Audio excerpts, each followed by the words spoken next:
All right, are there any questions? So last time we were getting started with photosynthesis, the light reactions, right? So the light reactions of photosynthesis,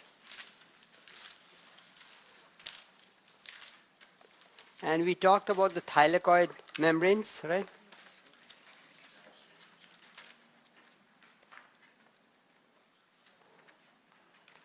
And then here we also talked about the grana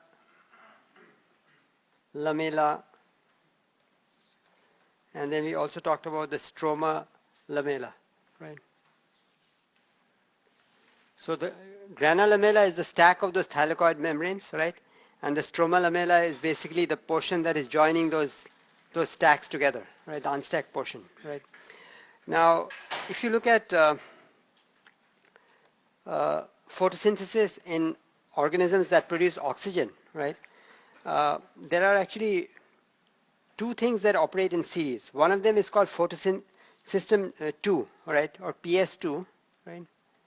That is located in the grana lamella, and the PS1 is located in the stroma lamella, right?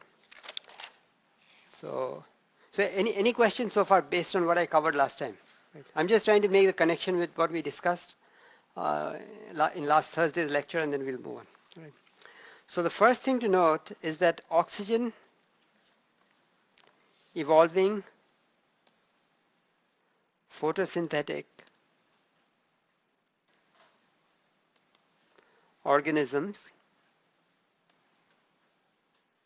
have two photosystems.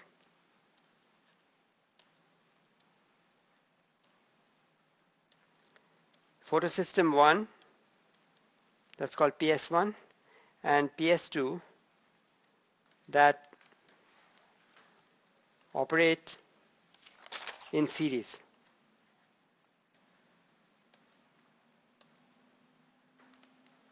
So each of these photosystems will be having its own light harvesting center, right, where it's concentrating light, its own chlorophylls, and so on. Okay. Now, photosystem 2, as I already mentioned, is located in the grana lamella. That means the stack of thylakoid membranes, right? And the chlorophyll that is contained in photosystem 2 is most active at 680 nanometers, right? So photosystem 2 and photosystem 1, they are activated by lights of different wavelengths, right? So chlorophyll most active at a wavelength of 680 nanometers, and photosystem 1 is located in the stroma lamella. That means basically the portion of the membrane that is connecting those stacks together, right? And the chlorophyll that is located there, so chlorophyll is most active at 700 nanometers, right? So 680 nanometers means it's the red part of the spectrum, and 700 nanometers is what is called the far red part of the spectrum. Okay, so light at two different wavelengths is going to excite the chlorophyll in these two different photosystems, all right? And again, as I pointed out, they are located in two different regions, okay? One of them is located in those stacked membranes, the other one in the unstacked portion, right? So and we said that the two systems, they operate in series, right? That means whatever is produced in one place, it has to be transported to the other one, okay? Because they're not co-located. All right, so now let's start discussing the individual reactions, right, for PS2 and PS1, right? So what is the main reaction of PS2? In photosystem 2, what is the main reaction that takes place? So main reaction of PS2. So basically you'll have two molecules of water, right, that will produce one molecule of oxygen, 4 hydrogen ions, right, and 4 electrons. Okay, that's the reaction that takes place at photosystem 2, right? Now,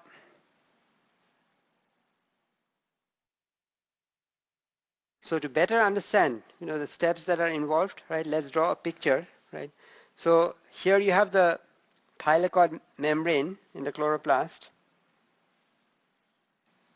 So this is the thylakoid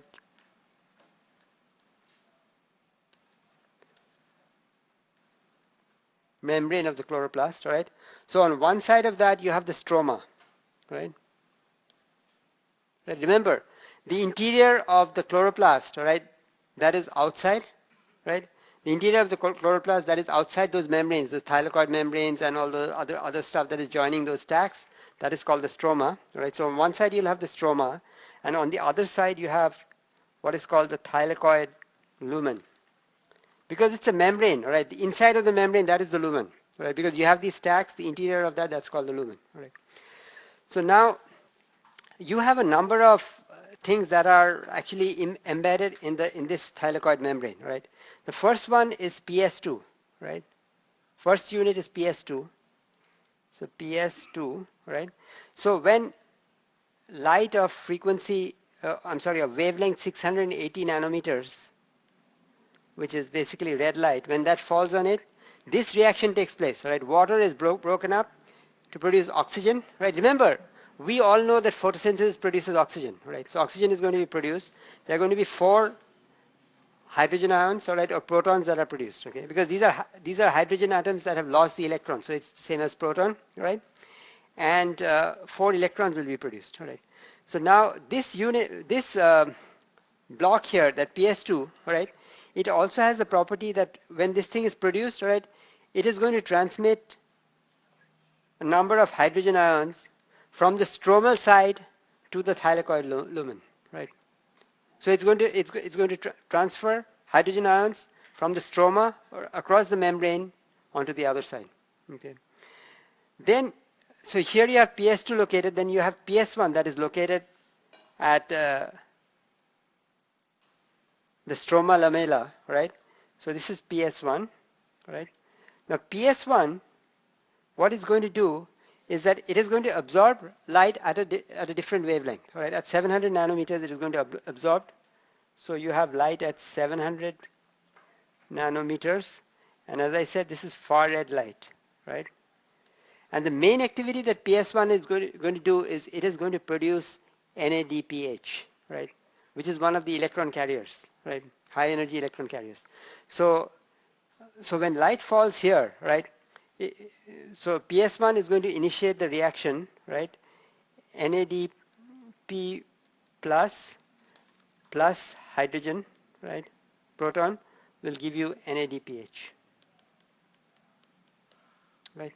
And it also needs electrons. See, if you look at NADP plus, right? Then you have plus hydrogen ion, right? Giving you NADPH. It needs high energy electrons for this reaction to take place. Because remember, we already discussed the structure of NADH, right? It had those 2 high energy electrons. Remember, way early in the semester we discussed that, right? So those high energy electrons need to come from somewhere. Well, they are going to come all the way from PS2, right? Through some intermediaries, they are going to come over there. Okay, so you are going to have some electron carriers that are embedded in the membrane, right? So, and I'm not going to list them all in detail, but these guys are all electron carriers, right? So the electrons that have been generated at the PS2 location, right, or by the PS2 reaction, that is going to move down the membrane, right, from one carrier to the next, right, and then finally it will end up at PS1, right. So this thing is called the electron transport system, right. This is the electron transport that takes place, right. So this is the electron transport system that is embedded over there. When we do respiration, we'll see another electron transport system of the respiratory chain. But again, the underlying principles will be the same, right? Now, some of these electron carriers, I have not listed all of them, right? Just like that PS2 reaction said, just like that PS2 subunit, some of the others also will be pumping protons from the stromal side to the luminal side, right? That means protons in this direction, right? So some more protons get pumped in here, right? Some more protons pumped in. And I'm not putting down the exact numbers here. They are there in the book, but I don't think as engineers it's that important to us. We want the big picture. We want to understand what's going on, right? Whether it's 3 protons or 4 protons, right? Things balance out. We know that, you cannot, matter or energy, it cannot be created or destroyed, so things will balance out. But I want you to get the big picture, right? So the net result, right? So the net result is if hydrogen ions are being pumped from the stromal side to the luminal side, right? You are going to have a proton gradient, right? Or a proton motive force that is being produced, right? More hydrogen ions below this membrane, right? Less hydrogen ions above, right? So there is a proton gradient or proton motive force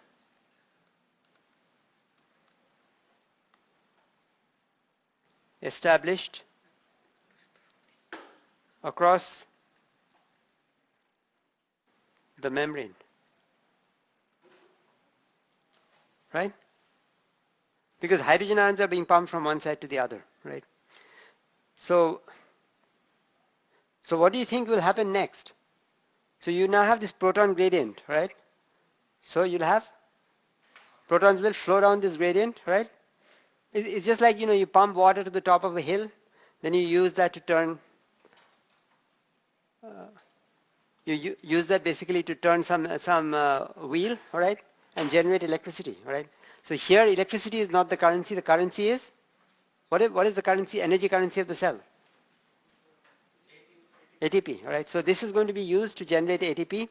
So in the membrane also you have a molecular complex that is embedded, right? It's called ATP synthase, right? And this is going to use, right, the flow of these protons, right? So hydrogen ion flow, it is going to use that to generate ATP, right? Makes sense? All right, any questions? So now to summarize, right? To summarize these things that are embedded across this membrane, okay, what are they generating? So PS2, that photosystem 2 subunit, it produces protons, right? Right, from the breakdown of water, right? We already got protons from there, right? I mean, see, if you look at this reaction, it's producing protons from there, right? It is also pumping protons from the stromal side to the luminal side, right? And then, so it produces protons. Then it also produces electrons, because electrons also are produced from the splitting up of water, right? So it produces protons, electrons, and it also produces molecular oxygen, because that's what we had in that equation. The splitting up of water is giving you molecular oxygen, giving you protons and electrons, all right? What about PS1? What does PS1 produce? Okay, again, I mean, based on what I discussed, what is PS1 producing? Huh? NADPH, yeah, okay. So PS1 is producing NADPH, all right? And then the ATP synthase is basically producing ATP, right? So the net result of photosystem 2, right, is that you're getting molecular oxygen, you're getting protons, right? Then electrons are getting transmitted, and you're producing those high energy carriers like ATP, right? And the carriers with high energy electrons, that is NADPH, right? So ATP and NADPH are now going to be used in the next step, in the carbon fixation step. We are still looking at the light reactions, all right? The effect of light is to produce those high energy carriers, all right? So these carriers are now going to be used in the second step, right? That is the carbon fixation step, to produce carbohydrates, sugar, and so on, right? So before I go on to the carbon fixation step, are there any questions? So I want to just make a note of a few points, right? First of all, see, when the chlorophyll gets excited, right, by blue light, right, the energy increases. It goes to an excited state, right? And then it has to go through these steps to release its energy, right? Now, if for some reason the machinery is not functioning properly, or it has absorbed too much of light, right, then that can be very, very destructive, right? So there have to be mechanisms in place to protect the plant, right, from excessive light absorption, right? So let's talk about protection and regulation.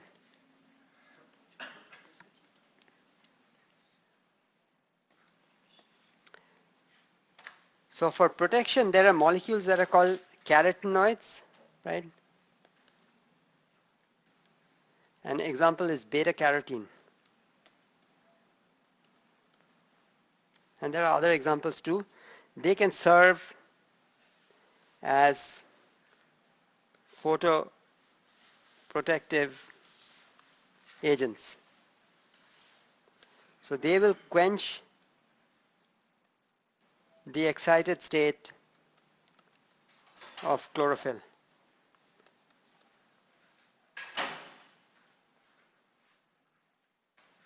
Right?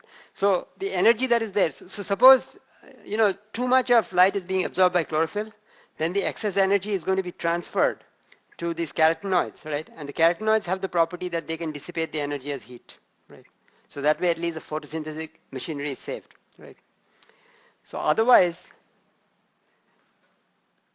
if this doesn't happen, this kind of photoprotection doesn't take place, then reactive oxygen species are produced.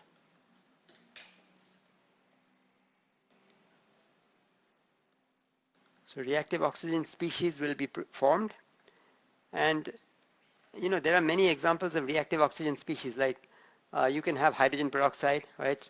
What is called singlet oxygen, very, very reactive, and it is going to destroy cell membranes and so on, right? Right. So this is like a safety valve, like if in a pressure cooker there's too much pressure building up, you need some kind of a safety valve to release the energy. So it's the same thing here. And another mechanism, right, by which this kind of protection takes place, right, is through what are called xanthophylls. They also participate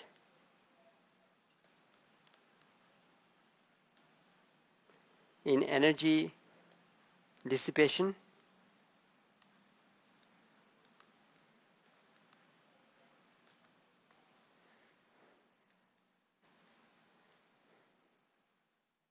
And xanthophylls, basically they have like 3 different states, right? So it's like a xanthophyll cycle. If it absorbs the excess energy, right, from chlorophyll, then it'll go to some other state where it can dissipate the energy and go from there, right? But again, the exact mechanism is not known, right? So this is called non-photochemical quenching.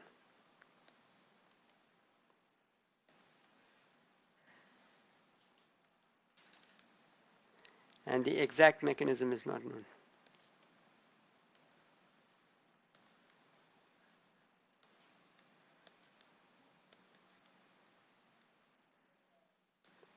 So this is just like a check and balance to make sure, that absorption of too much light by chlorophyll, right, in those photosystem 2 and 1, right, doesn't mess up everything, right? So so the excess energy needs to be dissipated as heat if the light energy cannot be processed.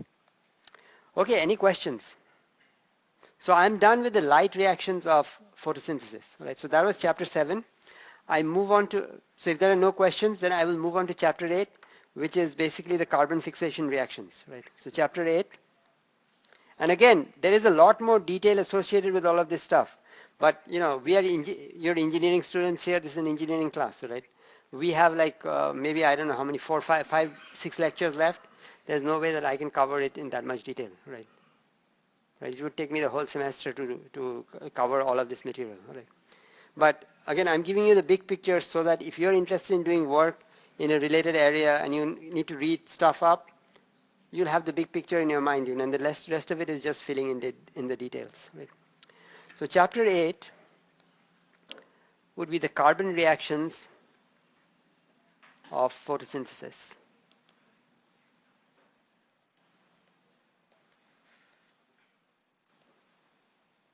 So here we'll see how the carbon in carbon dioxide, right, gets put into sugars, right? That's what happens in photosynthesis.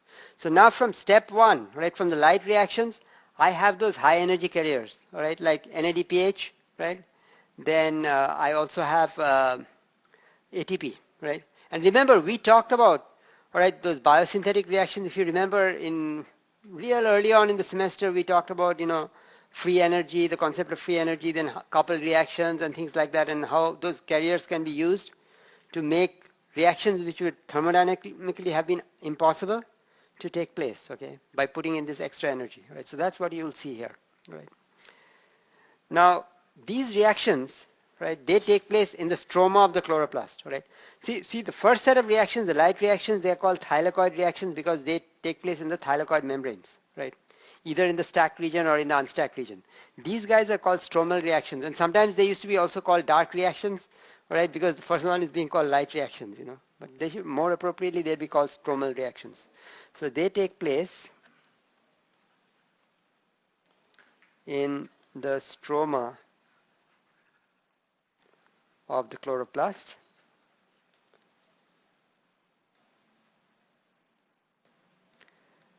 So here ATP and NADPH, right? Again, note the difference. Okay, we have encountered NADH before. We will again encounter NADH when we talk about respiration, right?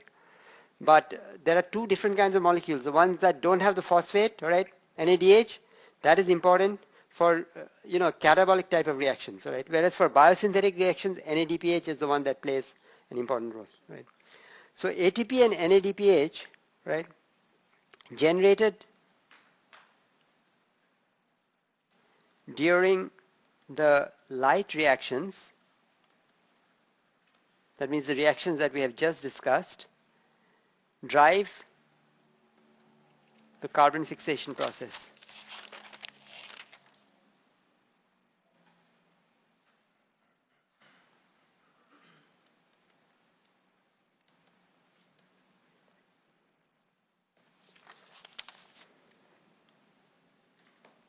All right, so now we will discuss this carbon fixation process, and that is quite interesting. All right, there are many variations of that, and I will discuss some of those, okay, because they are important, and at least I was able to understand, what the subtle differences are, right?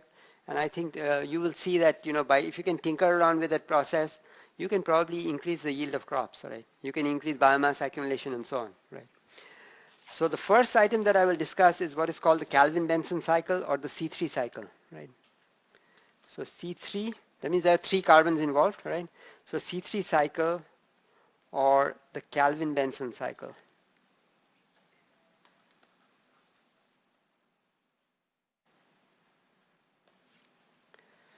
All right, the first step of this, so remember, we are trying to basically take the carbon from carbon dioxide and get it into sugars, okay? How do you do that, right? Step number 1, right, is that there is a molecule that is called ribulose 1,5-bisphosphate. And again, this kind of terminology should not throw you off, okay? All right, again, what do you think ribulose is? How many carbons? 5 carbons, all right? We did ribose, okay? Was ribose an aldehyde or a ketone? Remember? Aldehyde, okay? Ribulose is the corresponding ketone, okay? So ribulose 1,5-bisphosphate means it's basically ribulose that will have a phosphate at location 1, all right? Bisphosphate means 2 phosphates and a phosphate at location 5, all right? So, for your benefit, I'm not asking you to memorize any of these formulas, but if you try to read papers and all that and they have these things, I don't want that to throw you off, all right? So let's look at the formula, what it's going to look like. If this is ribulose, right?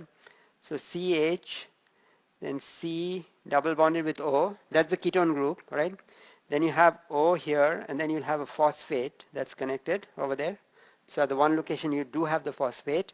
Then you'll have a C, OH, H, C, OH, H, and then at the 5th carbon, right? So carbon number 5, you'll have H2C, and then here you again have the phosphate that's attached, all right? So this is ribulose, all right? 1,5-bisphosphate, right? That's the substrate that is used, right?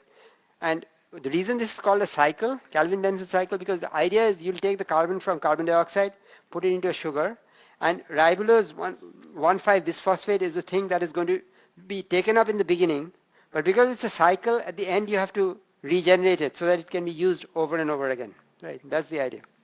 So ribulose 1,5-bisphosphate plus carbon dioxide plus water, right? that is going to produce, right, two molecules of 3-phosphoglycerate. So 3-phosphoglycerate,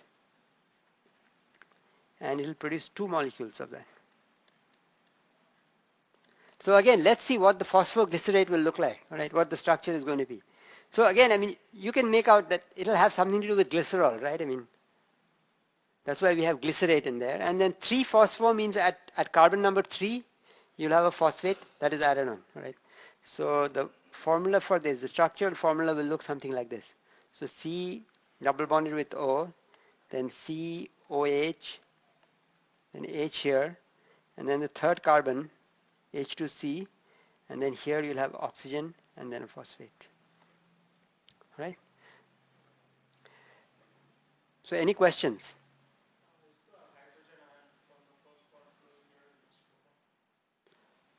Pardon me? Right, right, yeah. I mean, see, those things will all balance out. You know, there is transport here, there, okay? Even if it's not there locally, it'll be imported from somewhere, okay? Right? Now, there is an enzyme that has to catalyze this reaction, right? And that enzyme has got a name, right? This enzyme that catalyzes this reaction is called Rubisco. And I'll give you the full form for this, right? Rubisco is actually ribulose, right? Sorry. So ribulose 1,5-bisphosphate carboxylase, right? Because it's adding carbon to that, right? Carboxylation reaction is basically where you're adding carbon, okay? So carboxylase oxygenase, right? So this is Rubisco is ribulose 1,5-bisphosphate carboxylase oxygenase, all right? It's found in the chloroplast of plants. It is the most abundant protein on earth, right? This particular enzyme is the most abundant protein on earth.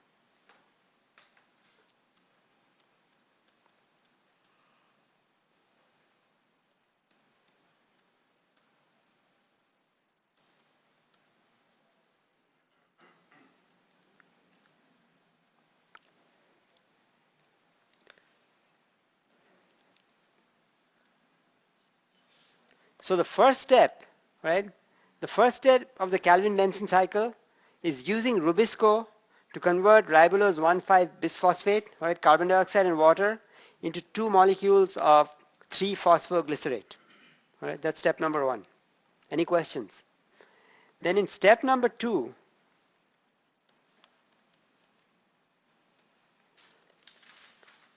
these two molecules of 3-phosphoglycerate, right? So I'm going to write down only one molecule here, but the same thing will happen to the other one also. Phosphoglycerate. This will absorb, right? Remember, in the first step, not first step, I'm sorry, during the light reactions, what did we generate?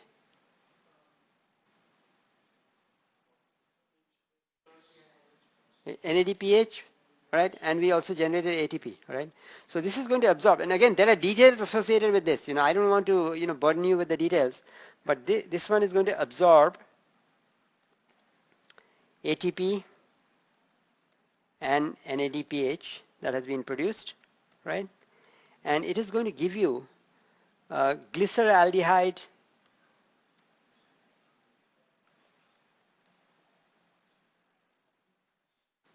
3-phosphate, right? Okay. And you'll have two molecules here and then there are two molecules of glyceraldehyde 3-phosphate. Now this molecule, that glyceraldehyde 3-phosphate, right, that is something that can be easily converted into sugar, right? And we'll see how that happens, because later on when I discuss respiration, right, how sugar is broken down, you'll see that glyceraldehyde 3-phosphate is produced along the way, right, from sugar. So this can be easily converted into sugar. But you have two molecules here, right? Now So one of those molecules is going to be used to produce sugar like glucose, in the case of plants like sucrose, right? And then if you have many of them linked together, you'll get starch and so on, right? The other molecule is going to be used to regenerate what went in the beginning, which was ribulose 1,5 bisphosphate, right? So the step number 3, because this is a cycle, so whatever you put in the beginning, other than the carbon dioxide and water, you better be able to regenerate that, right? So step number 3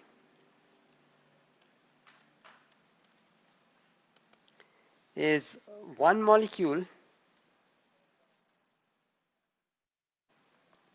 of glyceraldehyde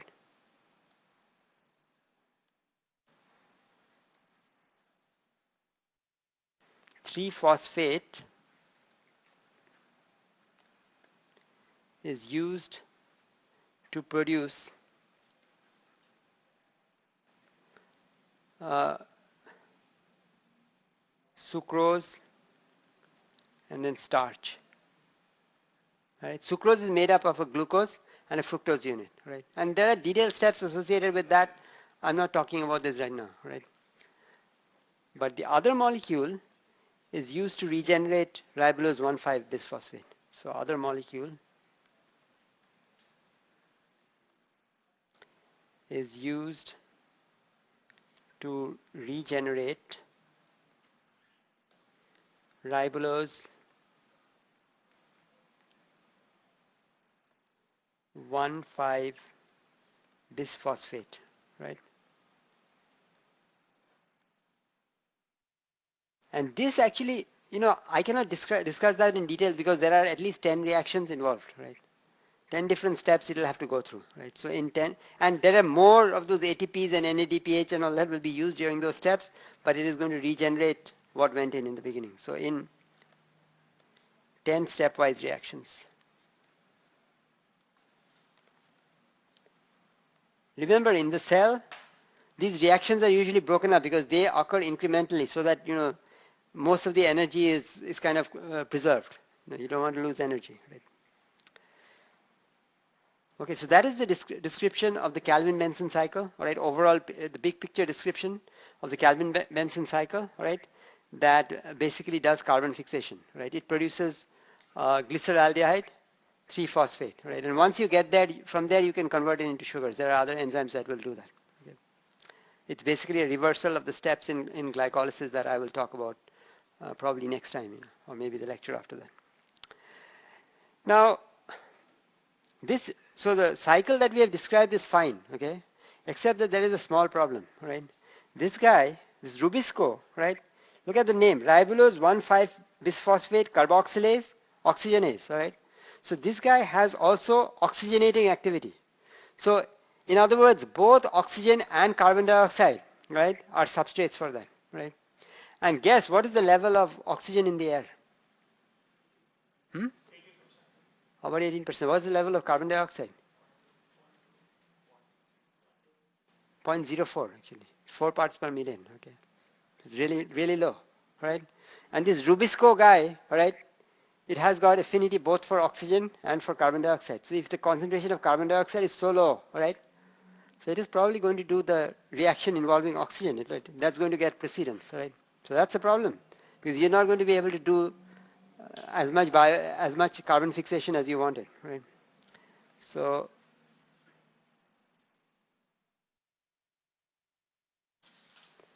okay, so problem is that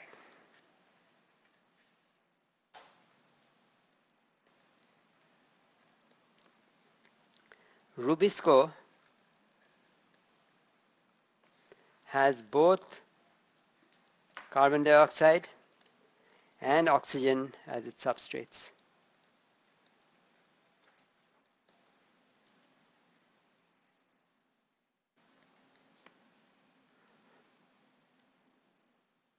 So in presence of excess oxygen, see, it is thought that millions of years ago, the Earth's atmosphere had only carbon dioxide, right? So then it was fine, right? But as plants did photosynthesis, more and more oxygen got produced now, so now it's at 18 or 20%, right? And now we are increasing the carbon dioxide by burning all the fuels and all that, okay, global warming, right? But increasing carbon dioxide, at least for the plants, in a way it's better because then the environment has got more of carbon dioxide than oxygen. But there are other consequences, like if the carbon dioxide level goes up, the temperature goes up, right? That's not good, right?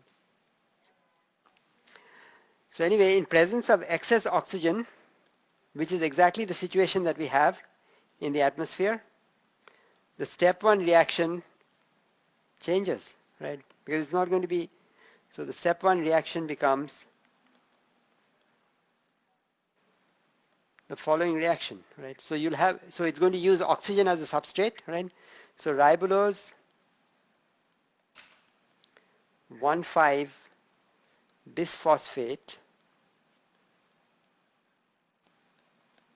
plus oxygen, right? Plus water.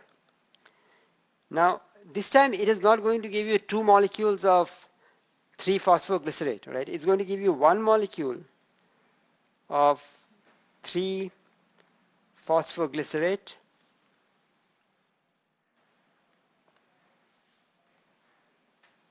and then it will give you 1 molecule of another compound which is called 2-phosphoglycolate, right? So now that molecule, that 1 molecule of 3-phosphoglycerate, that can be used exactly as before in step 2 and step 3, right? But you have lost out on that other molecule, right? Of phosphoglycolate. Not only that, this phosphoglycolate molecule, the problem is that it acts as an inhibitor for some of the chloroplast enzymes, right? So you need to get rid of that. So because of this property that oxygen is also a substrate for Rubisco, right? There is a loss. So thus, there is a loss in the amount of carbon actually fixed.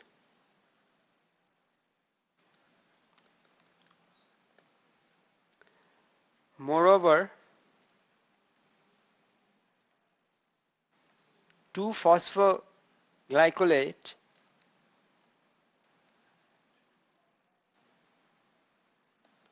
is an inhibitor of 2-chloroplast enzymes. So it can bring photosynthesis to a halt, right? So 2-phosphoglycolate is an inhibitor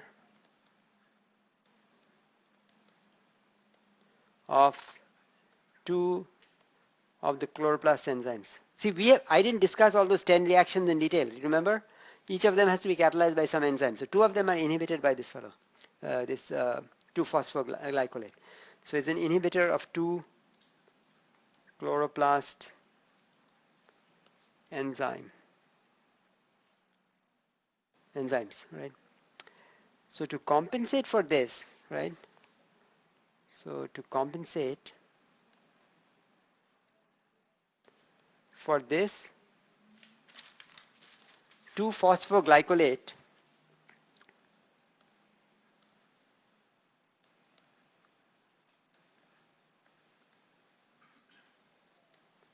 is metabolized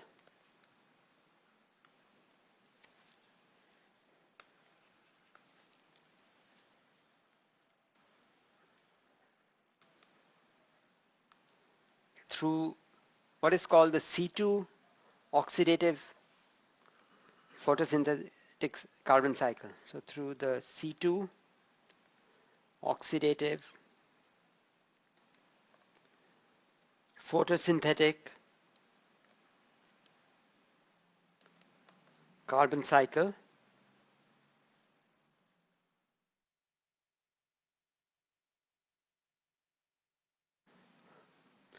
and this occurs not just in chloroplasts, right? So this occurs in chloroplasts,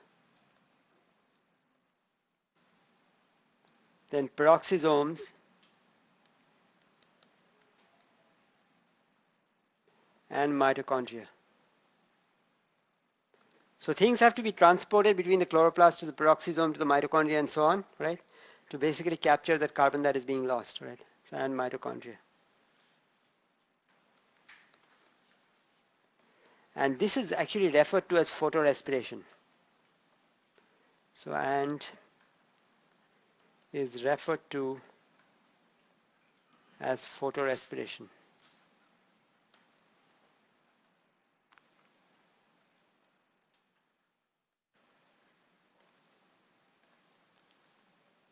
Right? And let's draw a picture.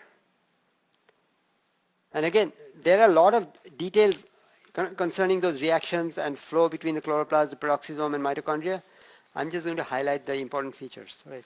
So, if you're running the Calvin-Benson cycle, right, in the presence of oxygen in the chloroplast, so here you have the chloroplast. So in the chloroplast, you will have phosphoglycolate being formed. So 2-phosphoglycolate has been formed.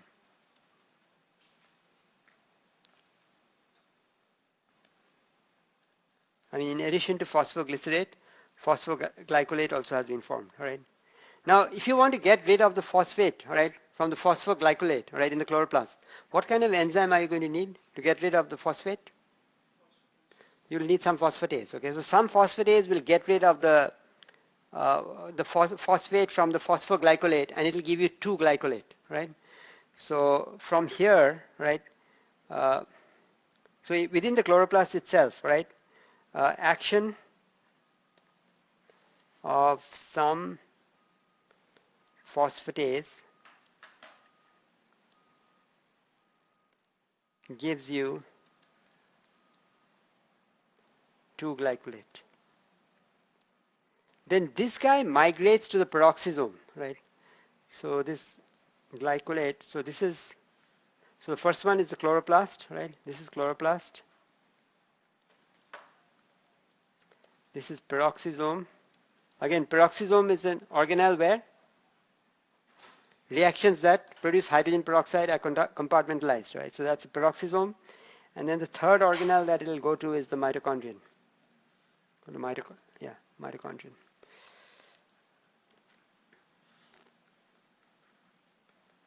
Right? So the glycolate that has been produced is now going to go from the chloroplast, it is going to migrate over there. And again, all these things require energy. Either there has to be a concentration gradient or something like that, or they might need a transporter and so on. Okay, so there are details associated with this. But this guy ends up here. So 2-glycolate ends up here. And there are lots of reactions that take place inside the peroxisome. One of those reactions produces glycerate. Right? It produces glycerate. Now from glycerate you want 3-phosphoglycerate, right? So the glycerate actually migrates back to the chloroplast, right? So the glycerate goes there, and then if you want 3-phosphoglycerate, you're going to need some kind of you want to add a phosphate group to the glycerate, you're going to need a kinase, some kind of a kinase, right? So the glycerate migrates to the chloroplast, and then some kinase, and these have names, so some kinase converts to 3-phosphoglycerate,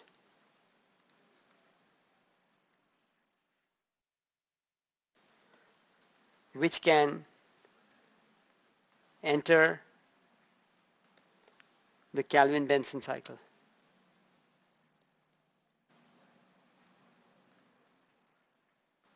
Right? So because you didn't produce 2 molecules of 3-phosphoglycerate, right? Because of the oxygenase activity, now you're trying to generate that other molecule, right? And and there is stuff that flows from here to the mitochondria too, right? And one of the reactions actually releases some carbon dioxide in the mitochondria. It would have been nice if this carbon dioxide was released in the chloroplast, because then that is going to increase the carbon dioxide concentration and help the activity of Rubisco, right? But that doesn't happen, right? So some carbon dioxide is released in the mitochondria.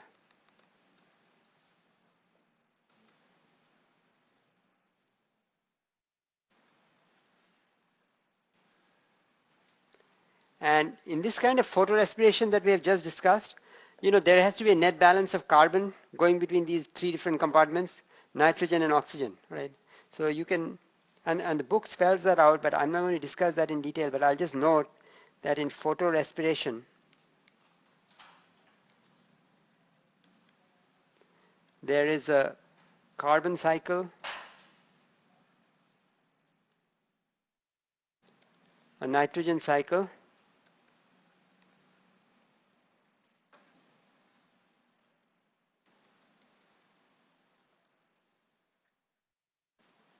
and an oxygen cycle. And these are all cycles, like whatever molecule is taken in, that has to be again regenerated somewhere along the way. Okay. So now, see, so look at this, all right? If you want to increase the biomass accumulation, that is carbon fixation, all right? You could do that in a number of ways, all right? If you can engineer photorespiration, if you can somehow get rid of photorespiration, then all the carbon is going to get fixed as sugars or carbohydrates, right? So, so production of biomass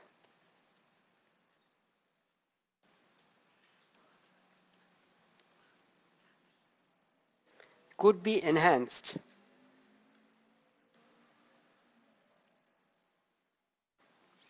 by engineering photorespiration.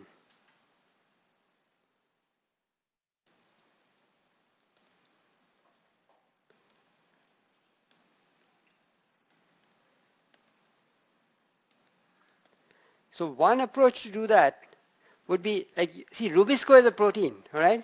If you can somehow go and alter the three-dimensional conformation of Rubisco, all right, so that Rubisco, the modified Rubisco, is going to bind only carbon dioxide and not oxygen, right? Then you would have accomplished that, right? So this approach has been tried. It hasn't been very successful. Maybe some of you guys can help with that. Okay? So try altering the active site of Rubisco to suppress its oxygenase activity.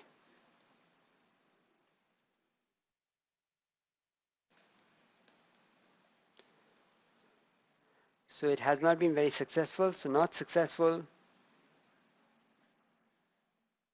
so far despite efforts.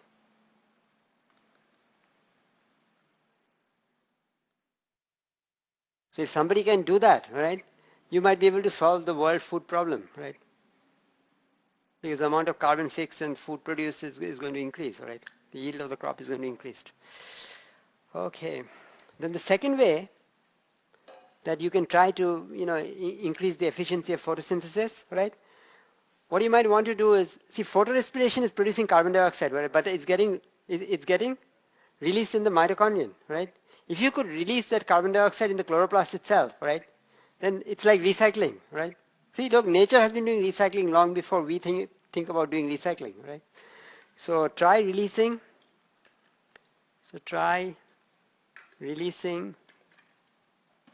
photorespired carbon dioxide directly into the chloroplast.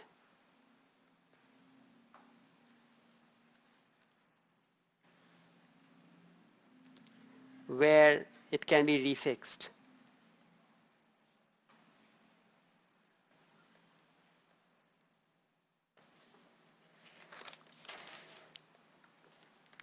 And to do that, a couple of approaches have been tried, right? The first one is, there are bacteria that can do that, right? There are bacteria that can do that, that don't have photorespiration, right? So they have enzymes to, avoid this photorespiration step. So what you could do is you could try to introduce bacterial glycolate catabolic pathway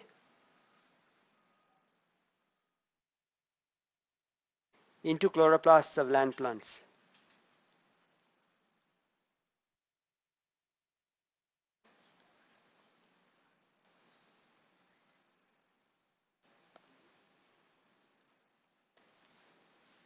So that way the glycolate that is going to produce in the chloroplast, right, because of the oxygenase activity of Rubisco, that is going to be acted upon right away in the chloroplast itself. It's not going to go through all those photorespiration steps, right?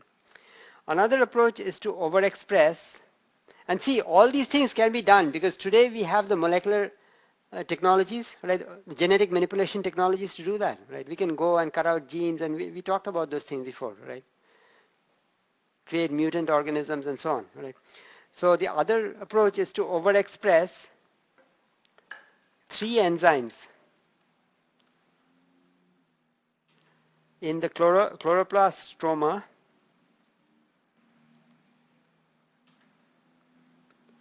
So that's the location where the carbon fixation reactions take place.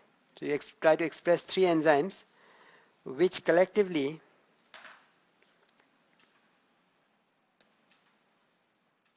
cause the release of carbon dioxide from glycolate.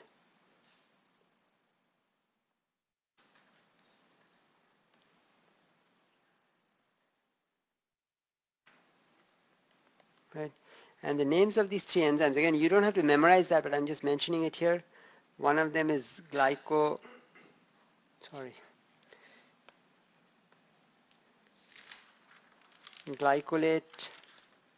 oxidase.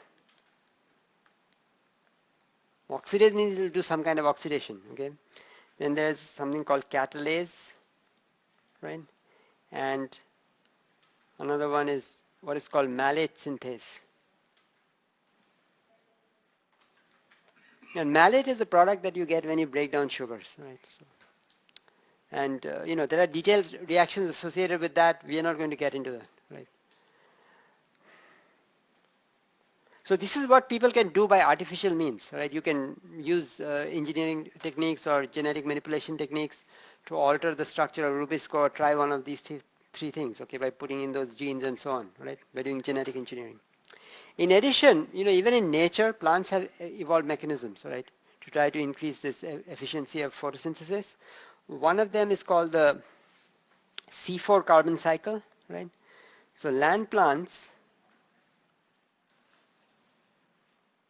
have evolved 2 carbon concentrating mechanisms.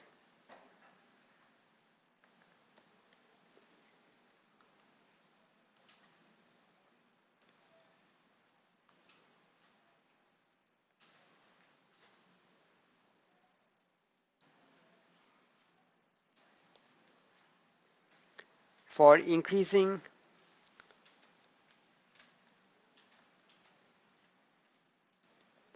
the carbon dioxide concentration at the Rubisco carboxylation site.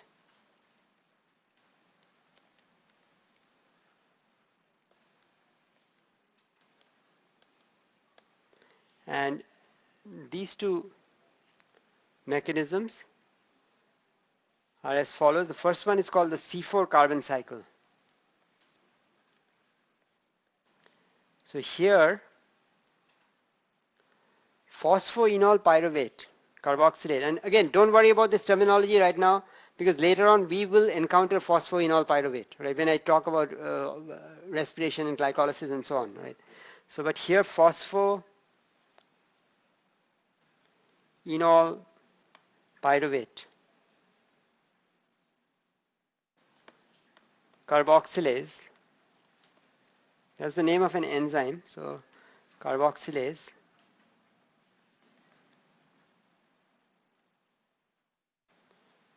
which is also called pepcase, pepcase, okay, catalyzes the initial carboxylation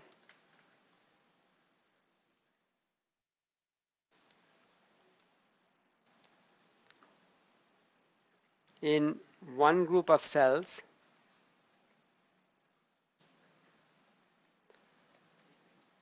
of plant cells that are called the mesophyll cells, right?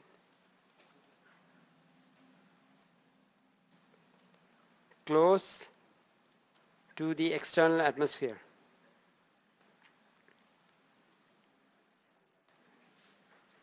So the carboxylation here is not going to be carried out by Rubisco. It's going to be carried out by this other enzyme, phosphoenol pyruvate carboxylase. All right. Now the property of this one is that this one does not use oxygen as a substrate. Right. So it will give you a different compound, right? But the good news is that oxygen is not going to interfere, right? So oxygen is not a competitive substrate here.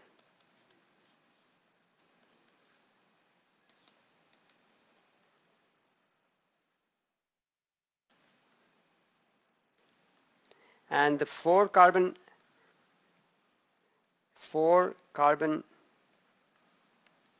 acids formed move to another group of cells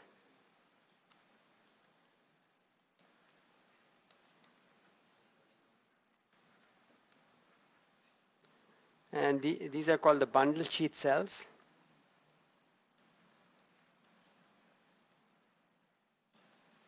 where they are decarboxylated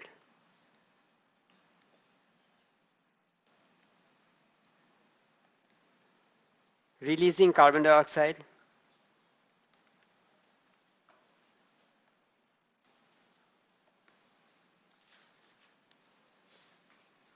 that is refixed by Rubisco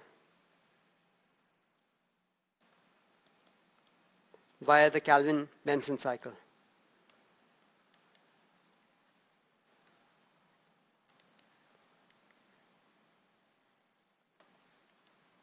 So this procedure is trying to increase the carbon dioxide concentration inside the cell, right, near Rubisco.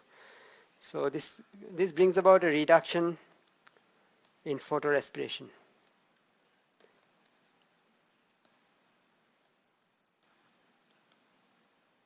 And this is called the C4 cycle because you have 4 carbon fatty acids, right? Remember, in the earlier case, we had phosphoglycerate and so on, right? 3 phosphoglycerate, they have 3 carbons in them, right? So that's called the C3 cycle, right? So some plants use the C4 cycle, some others use the C3 cycle, right? And it depends if it's a tropical plant versus a temperate plant and so on. Okay. Another mechanism that plants have evolved is what is called the CAM procedure, or the CRASSULACEAN. So crassulacean acid metabolism. And this procedure is typically adopted by plants that grow in very dry areas, right? So what those plants are going to do is they try to conserve water, right? So they will do the carbon absorption at night, when the temperature is lower, right? So they don't lose too much of water. So they'll absorb the carbon at night, right? Put it into some 4 carbon acids, right? And during the day, it will be internally released. So that way, the carbon dioxide concentration inside the plant is going to go up, inside the leaves, and the efficiency of photosynthesis will go up. So this is found in plants that are growing in dry areas, right? Growing in dry areas.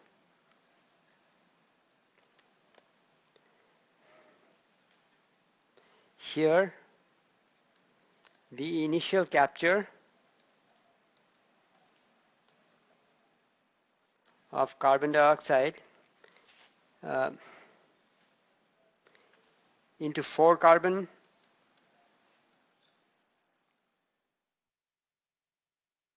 acids takes place at night.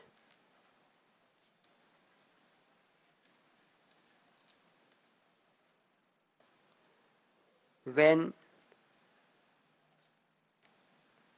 the stomata open. So that way even the water loss is minimized. During the day the stomata is kept closed. So these acids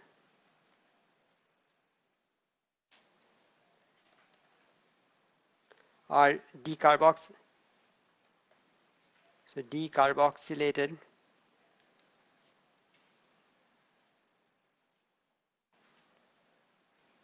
during the day.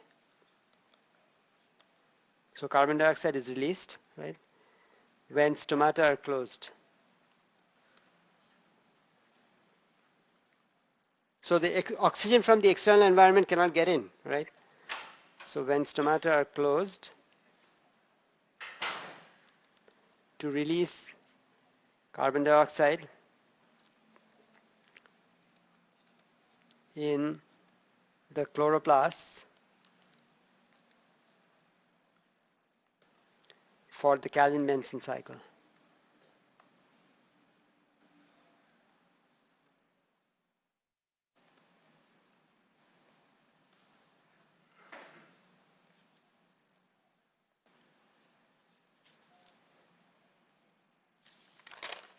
Now the products of photosynthesis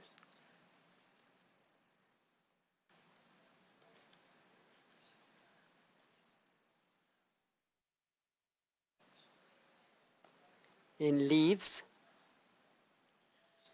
are stored as sucrose in the cytosol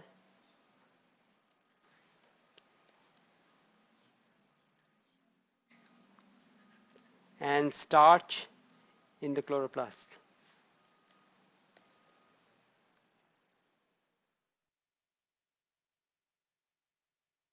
Note that sucrose is soluble in water but starch is not, right?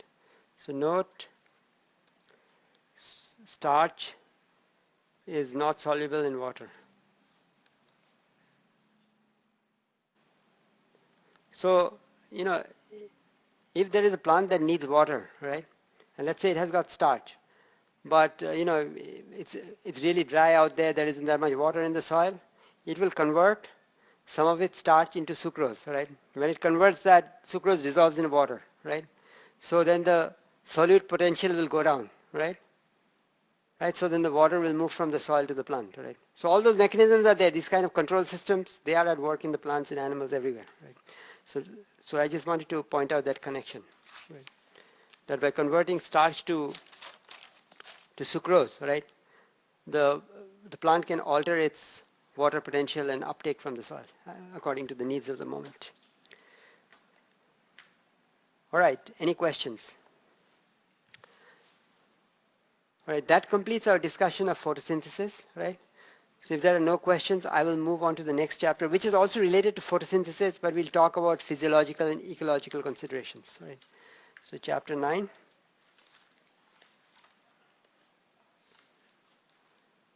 Photosynthesis, physiological and ecological considerations.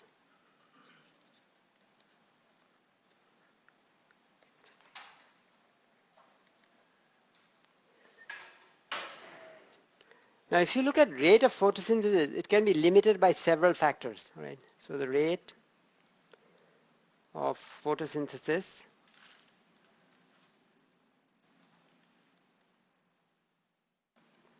is limited by several factors.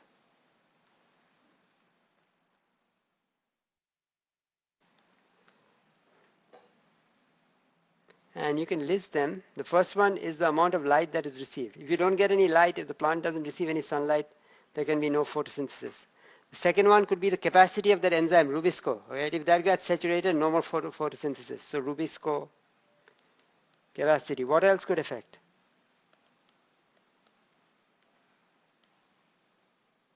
Availability of carbon dioxide, right? So availability or available carbon dioxide. Then even the temperature of the leaf.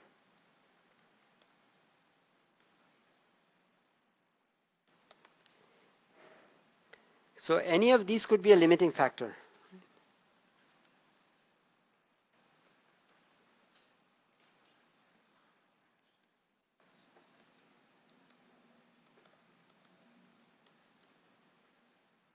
And if one of them becomes limiting, it doesn't matter how much of the others you have, right? You cannot make up for that. If you don't have light, you can have all the carbon dioxide, all the Rubisco capacity, no photosynthesis will take place. Now the leaf angle and leaf movement can control light absorption.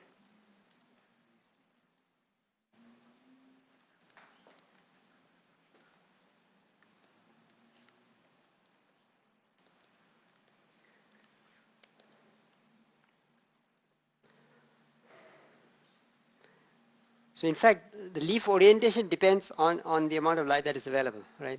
If the plant wants to absorb more light, the leaf should be oriented perpendicular to the direction of the sunlight, right? Less light, right? It should be just parallel to the rays of the sun, right? And that's why if you look at a plant, you will see at the top it's like closer to parallel to the rays of the sun, And at the bottom, where it's not getting that much light, it's usually oriented horizontally, right? So leaf orientation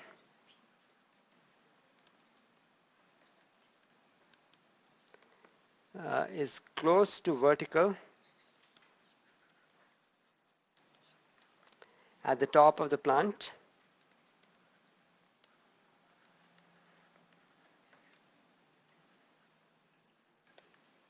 and it is perpendicular to the incident light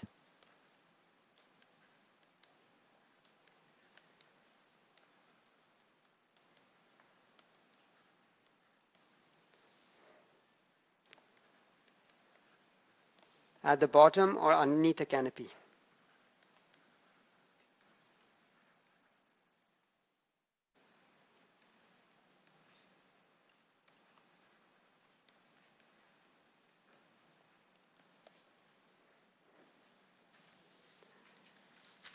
Then the leaves from some plants, they also track the movement of the sun during the day, right? This is called solar tracking. So leaves from some plants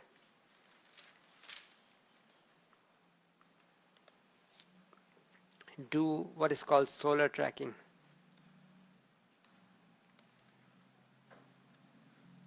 So they'll move from one side to the other as the sun moves, right?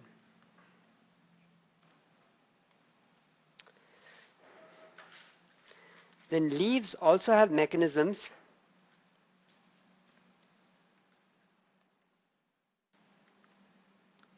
to avoid absorbing too much of light energy.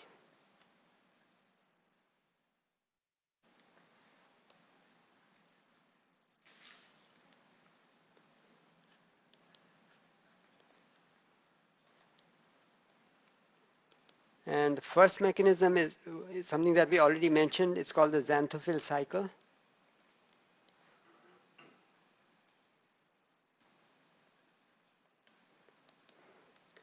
And there are three different forms of these molecules, and they'll go from one form to the other to dissipate heat. So three different forms, and conversion from one form to the other used to dissipate energy.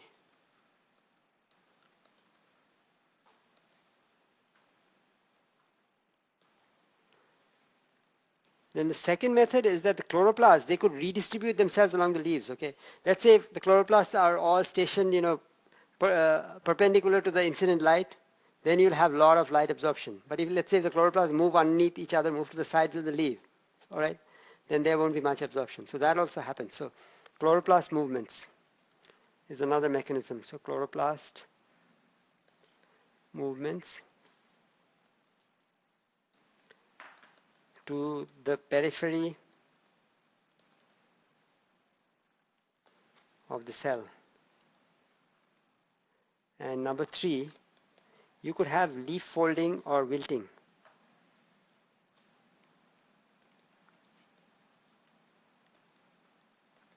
So when in the presence of excessive sunlight the leaf folds or wilts, okay, it's actually an adaptive response. The plant is trying to save itself. Okay, if it reduces the area, less sunlight will be absorbed. So it's trying to protect itself. Now if a plant absorbs too much of light, it can lead to problems. So absorption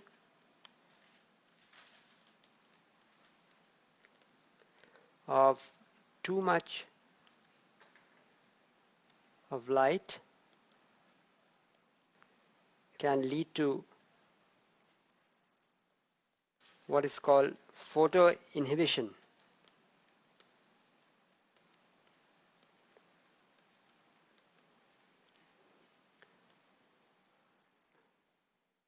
During which the reaction center of PS2, remember photosystem 2 is inactivated, and instead of utilizing light energy, it's going to start producing heat, so is inactivated.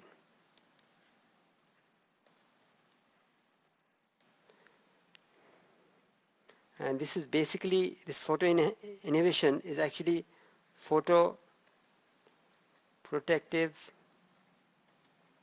heat dissipation.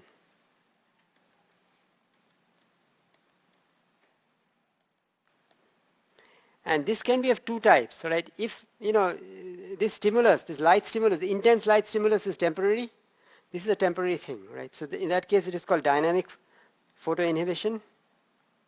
And once the conditions change, things will return to normal. So this is temporary,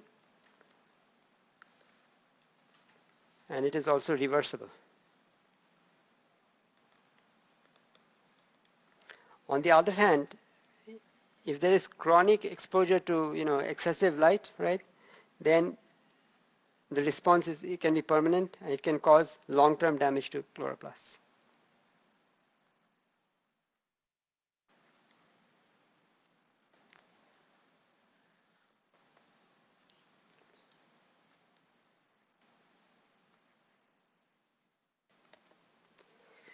All right, so we have talked about light, right? So one of the factors that affect photosynthesis is light. So next one is temperature, right?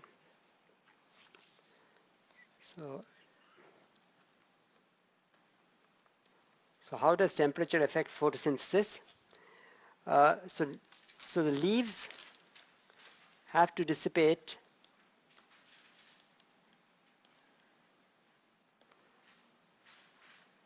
absorbed heat, right, by a number of different mechanisms. The first one is by radiation, right? When the leaf temperature goes up, then the radiant energy is emitted to the according to the fourth power of the temperature and all that. So you probably know that, right? But even if you don't, I just mentioned radiation. Then the second one is convection. So we know that from physics, right? Convection, conduction, radiation, right? So here the second one is convection, and the biologists also refer to it as sensible heat loss, right? And the third one, I mean, more than conduction, is evaporation of water, right? So when the water evaporates from the leaves, right, that is going to produce cooling. So the third one is evaporation, actually. So, and number 3, evaporation. And the degree of evaporation, right, or the ratio of evaporation to convection, right, that is given by something that is called the Bowen ratio. Again, just for your information, not something you really have to memorize, right? But Bowen ratio is the sensible heat loss divided by the evaporative heat loss. Now suppose the plant stomata are closed, right? Then is the Bowen ratio going to be high or low?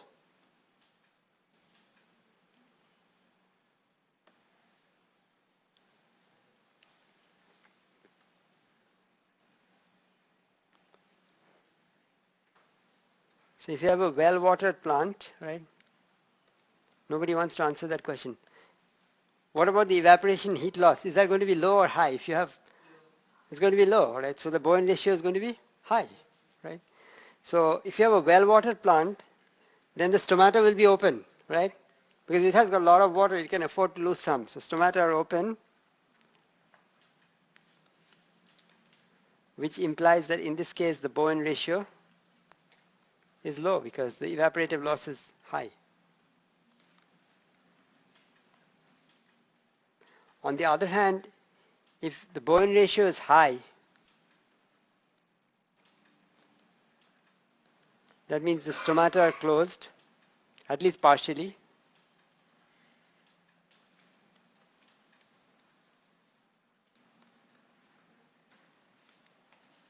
And under this situation, the growth also will be reduced of the plant because the stomata needs to be open so that the plant can absorb carbon dioxide, right, and grow, right, do photosynthesis. So growth is reduced.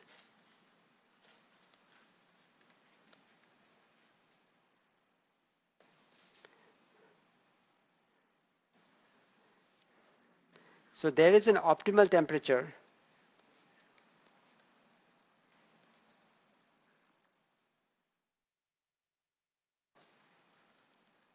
for photosynthesis.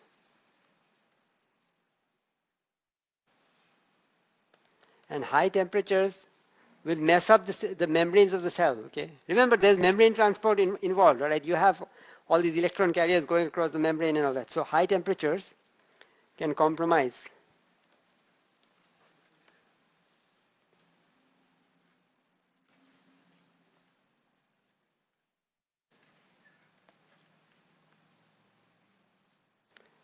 can compromise membrane integrity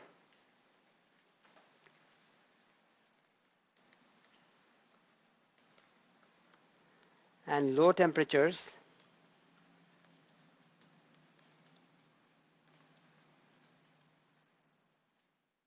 can limit phosphate availability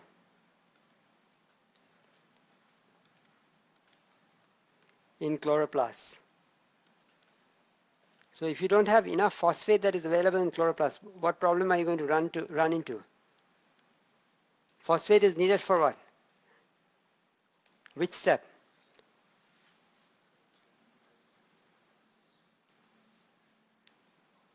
ATP production, right? ATP is ADP plus inorganic phosphate, right? So needed for ATP production.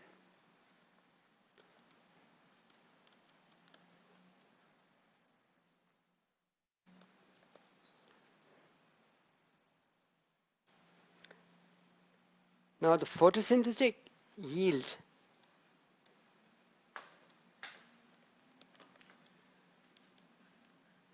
which can be measured as molecules of carbon dioxide fixed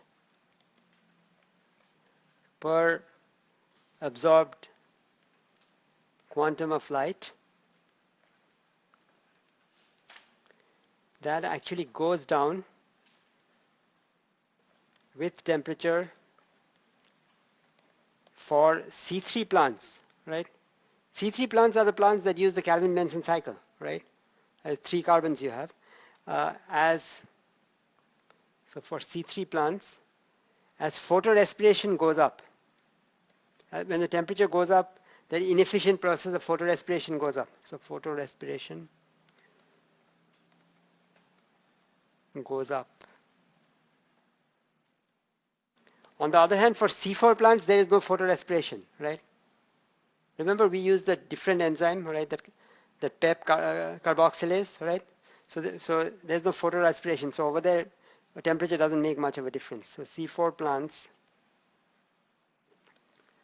are not affected much by temperature increases.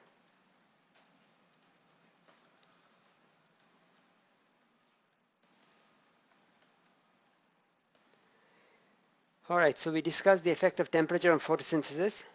Next, we talk about carbon dioxide availability.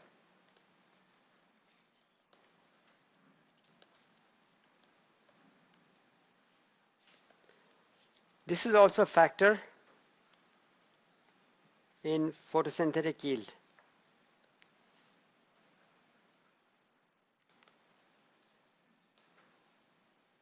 And we have already discussed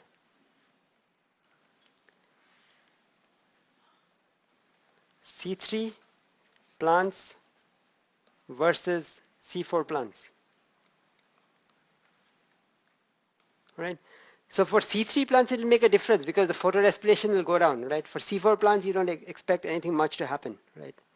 And in this context, we also talked about the CAM plants, right? Those desert plants that I talked about, right? They have mechanisms for increasing the carbon dioxide concentration in chloroplasts, right? And it is a fact that as level of carbon dioxide in the air increase,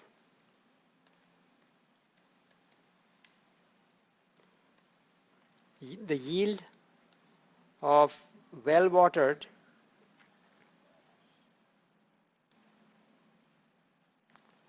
and highly fertilized C3 plants will increase.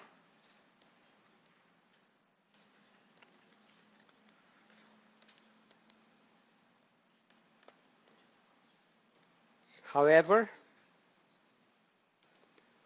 greenhouse effect, right,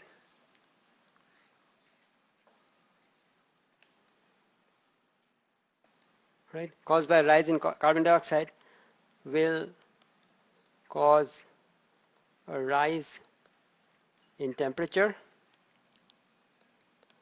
which will bring down the yield.